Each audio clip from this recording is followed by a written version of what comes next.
Jwala, the fire goddess. Jwala actually is the unbounded flame, the form of flames. The goddess is none other than Gauri Gayatri Savitri, Mahajagat Janani Jagadamba. She is the universal goddess with different forms, and this one, the unique one, representing the energy, enormous energy. ज्वाला भगवती अपार शक्ति स्वरूपा, आपकी स्तुति कुछ इस प्रकार से है। ओम श्री ज्वालामुखी भगवते नमः।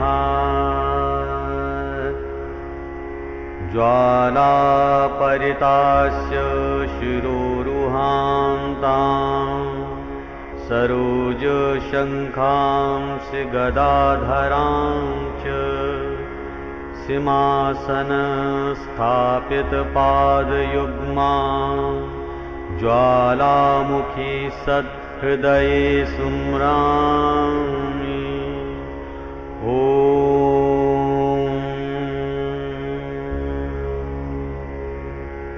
महामाया च त्वं देवी महादैत्यनिकन्दिनी खड्गशक्तिधरा देवी ज्वालामुखी नमोऽस्तुते। नवदुर्गा महाकाली महिषासुरमर्दिनी प्रचण्डरूपिणी देवी ज्वालामुखी नमोऽस्तुते। शुम्भनिशुम्भहन्त्री च रक्तबीजस्य शोषिणी काली कपालहस्तेषु ज्वालामुखी नमोऽस्तुते। श्वेता रक्ता तथा श्यामा अनेकरूपधारिणी दैत्युग्रमर्दिनी त्वं च ज्वालामुखी नमोऽस्तुते। विद्यार्थी लभते विद्या धनार्थी लभते धनम् पुत्रार्थी लभते पुत्रं मोक्षार्थी लभते गतिः।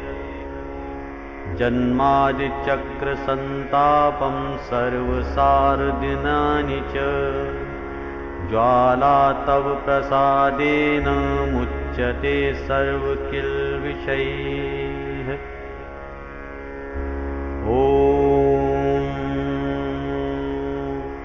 प्रणमाम्यहं ज्वालामुखी भगवते नमः।